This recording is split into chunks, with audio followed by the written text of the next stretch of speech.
Los viajes en el tiempo se hacen realidad. Científicos confirman que los bucles temporales permiten ir hacia el pasado. Los físicos cuánticos consideran que las curvas cerradas de tipo tiempo, CTCS, podrían ser esenciales para integrar la mecánica cuántica y la teoría de la relatividad general. Durante mucho tiempo, los viajes en el tiempo han pertenecido a la ciencia ficción. Sin embargo, en las últimas décadas, este sueño empezó a tomar forma en el laboratorio, gracias a los avances de la física cuántica. Un artículo publicado en New Scientist ha dado un paso crucial en esta dirección. Los investigadores han logrado, mediante experimentos con partículas cuánticas, manipular el entrelazamiento cuántico, una propiedad que permite a dos partículas estar conectadas de forma instantánea, incluso a grandes distancias. ¿Qué son los viajes cuánticos en el tiempo? Si bien viajar en el tiempo aún no es posible, los avances en el campo de la mecánica cuántica han dado lugar a pistas sobre cómo podría lograrse. Uno de los conceptos clave en este campo son las curvas cerradas de tipo tiempo, CTCS, rutas hipotéticas en el espacio-tiempo que permitirían a una partícula regresar a un punto anterior en su propia línea temporal. La luz siempre recorre el camino del menor tiempo posible, la ruta que le permite llegar a su destino por el camino más cercano a 299.792.458 metros por segundo, la mayor velocidad que aparentemente puede alcanzar cualquier cosa en el universo. Sin embargo, parece que en sus esfuerzos por localizar exactamente qué camino seguir, la luz está tanteando el terreno lanzando antenas que comprueban si hay otras trayectorias, incluso a través del propio tiempo, que podrían presentar una solución más viable. Estas antenas interfieren en los fotones que viajan con ellos. Pero también con los fotones que viajan un poco por delante o por detrás en el tiempo. Para que quede claro, en realidad nunca detectamos fotones que tomen ninguno de estos otros caminos. No vemos fotones que vienen del futuro, nunca vemos fotones viajando más despacio que la velocidad de la luz, siempre que no haya gases superenfriados ralentizándolos, y sin embargo, para que se produzcan patrones de interferencia al menos hasta cierto punto, la luz debe estar probando rutas alternativas a través del tiempo. Tal vez sea como un rayo que prueba muchas direcciones diferentes hasta encontrar el camino óptimo hacia su destino, antes de encontrar la que funciona y desplomarse por ese camino en un estampido atronador, descartando todas las demás opciones, o quizás se trate de otro fenómeno. ¿Cómo saberlo? Por ahora todo lo que sabemos es que la luz ha demostrado una vez más que no sigue las reglas, al menos no reglas que nosotros podamos descifrar. ¿Sigues conmigo? Considere dar a me gusta, solo así YouTube lo va a mostrar a más personas y eso nos ayudará. De verdad te lo agradecemos muchísimo. Seguimos. Este experimento que acabamos de ver insinúa que no todo en el mundo de la física atraviesa el tiempo como cabría esperar. La luz podría estar jugando y trampeando con la naturaleza lineal de la realidad. Nos sentimos cómodos con la causalidad, con la idea de que las cosas suceden una tras otra y que los sucesos del pasado influyen en los del futuro y no al revés. Este último experimento podría interpretarse como una excepción a ello. Pero por desgracia para nuestras mentes no es el único experimento como tal. Así que continuemos. ¿Puede la información viajar atrás en el tiempo? Eso sería realmente útil si fuera posible. Podrías decirle al tuyo del pasado que no se comiera ese burrito que te sentó mal, o revelarte el número ganador de la lotería. Pero eso no es posible. Las paradojas resultantes hacen que sea inconcebible en nuestro universo. El tiempo parece fluir siempre hacia adelante, la idea de viajar atrás en el tiempo o incluso de comunicarnos con nuestro pasado parece tan descabellada que es imposible que sea cierta. Entonces, ¿por qué a nivel cuántico la información parece hacer precisamente eso? ¿No crees que las partículas se comunican hacia atrás en el tiempo? Bueno, tal vez tengamos que hablar de la extraña naturaleza de la mecánica cuántica. Se trata de un efecto que de comprenderlo algún día podríamos lograr tecnologías para comunicarnos instantáneamente o incluso viajar más rápido que la luz, al menos si logramos dominarlo. Pero incluso si no podemos, es una visión desconcertante del invisible mundo que nos rodea. Para empezar, quiero decir con que las partículas viajan atrás en el tiempo no es algo que parezca posible. se necesita energía infinita para alcanzar la velocidad de la luz, entonces, ¿cómo podría algo ir tan rápido como para invertir la dirección habitual del tiempo, y llegar a un destino incluso antes de partir? Ni siquiera la luz puede hacer eso, y es lo más rápido que conocemos. Bueno, esta regla de que nada viaja más rápido que la luz es cierta en su mayor parte, para el universo a macroescala en el que vivimos, y por macroescala me refiero a todo lo que es significativamente mayor que un átomo.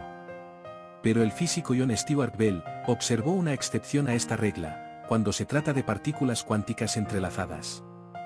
Así que una partícula entrelazada en física cuántica es posible golpear dos partículas de tal manera que se vinculen entre sí de modo que al medir una partícula se aprenden cosas sobre la otra.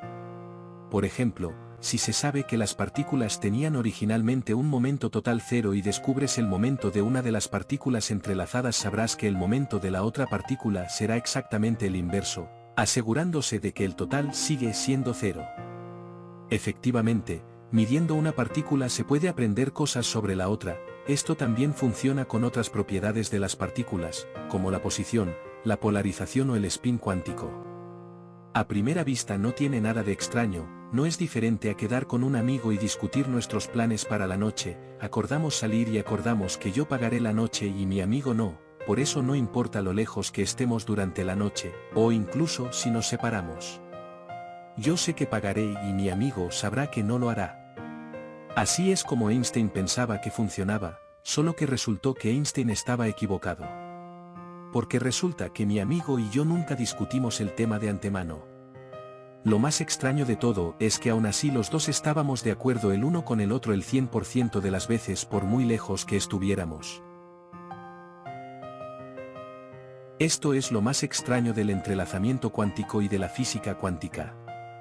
En general nos gusta pensar que las partículas tienen propiedades fijas, sin embargo, nuestro primer experimento demuestra que las partículas solo tienen propiedades cuando se detectan estas propiedades.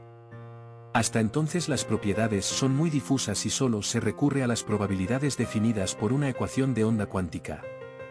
Esto parece contraintuitivo. Mirar una cosa no debería ser lo que le diera propiedades. Si un árbol cae en el bosque hace ruido, según la física cuántica no necesariamente. Hablemos del primer experimento alucinante, el experimento de Bell. Los cálculos son bastante complicados, pero intentaremos explicarlo fácil ya que merece la pena.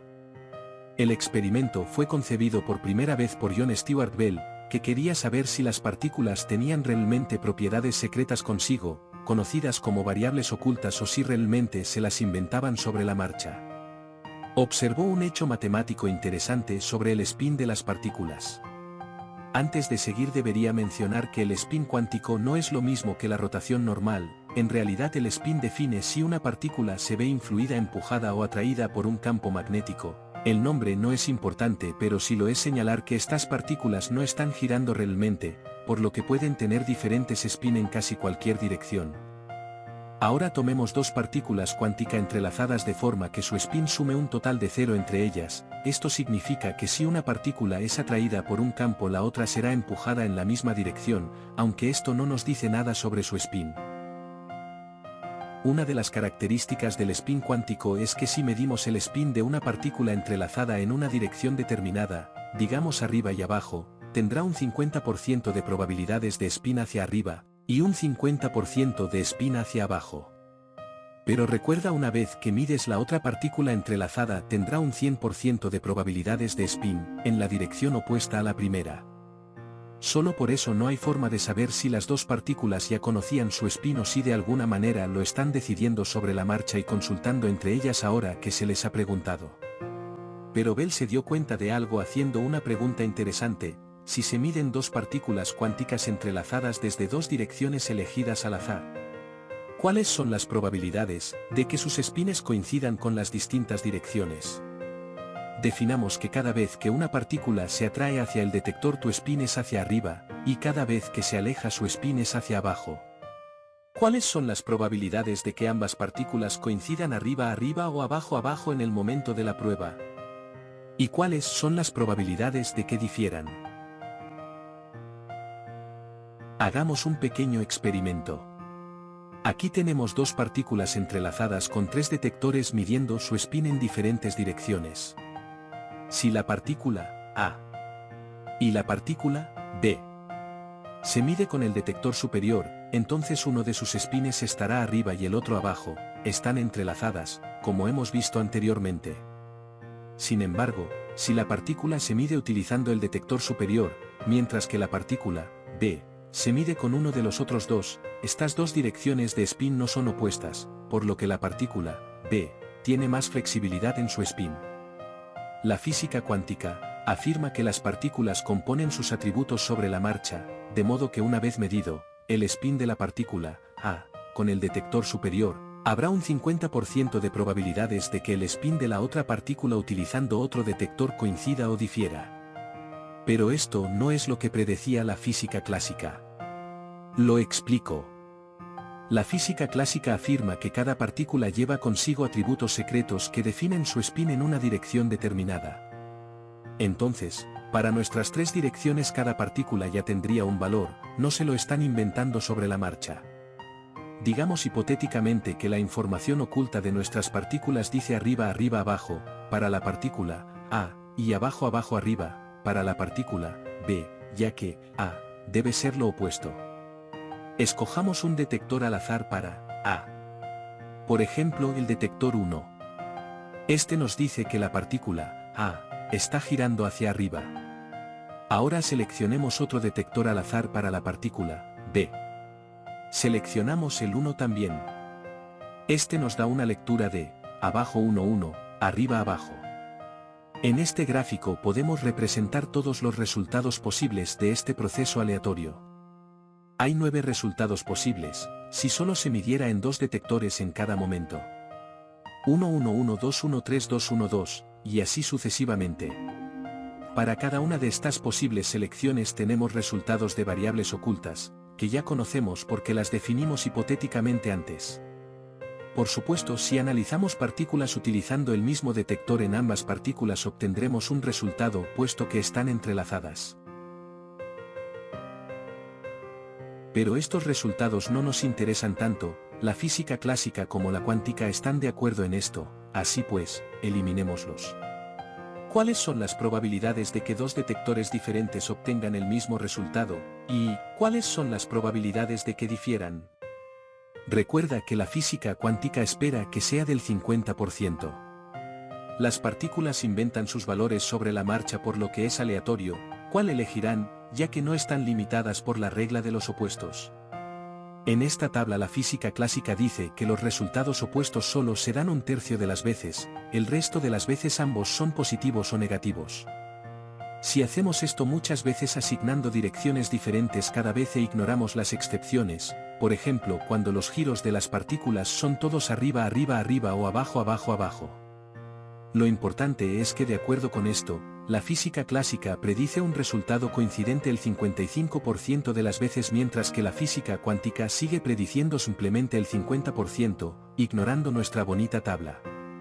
Esta diferencia porcentual es clave al entrelazar partículas. Al realizar esta prueba una y otra vez, ahora se podía ver qué porcentaje era correcto, y resultó que la ganadora fue la física cuántica. Al parecer las partículas se inventaban los resultados de su spin sobre la marcha. Lo cual es espeluznante, porque no solo cuestiona nuestra percepción de la realidad, sino que también significa que en el momento en que una partícula decide el resultado de su spin, su compañera cuántica sabe al instante que esa decisión se ha producido. Podríamos probar ambas partículas a la vez sin importar la distancia y obtendríamos el mismo resultado. De algún modo la información viaja de una partícula a la otra en un abrir y cerrar de ojos mucho más rápido que la propia luz, así que estaba ocurriendo algo extraño. Con este resultado podemos ir un paso más allá, y hacer que la información retroceda en el tiempo. Existe otro experimento conocido como la prueba de elección retardada. Su objetivo principal era explorar la naturaleza fundamental de la luz, si era una onda o una partícula, y averiguar cuándo decidía ser una u otra.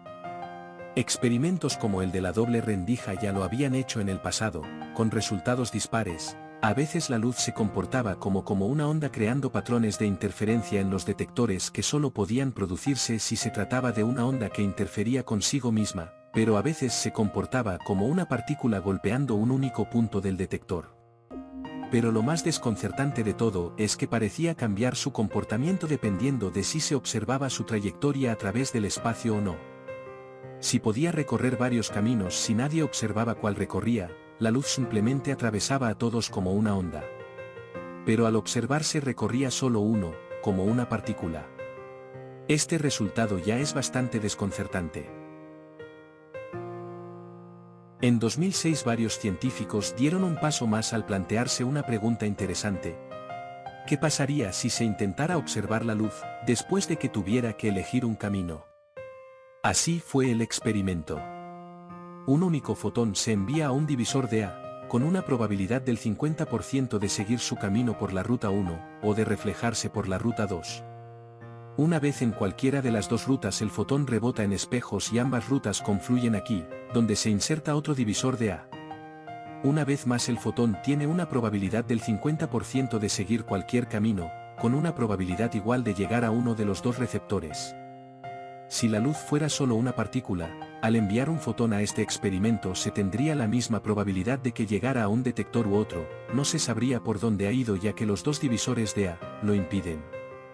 Pero se podría ver dónde ha ido a parar. Sin embargo, esto no ocurre cuando está presente el segundo divisor. La luz produce un patrón de interferencia, lo que indica que el único fotón recorrió ambos caminos, chocando finalmente consigo mismo antes de alcanzar ambos detectores. Esto parece una prueba fehaciente de que la luz es una onda, desde luego.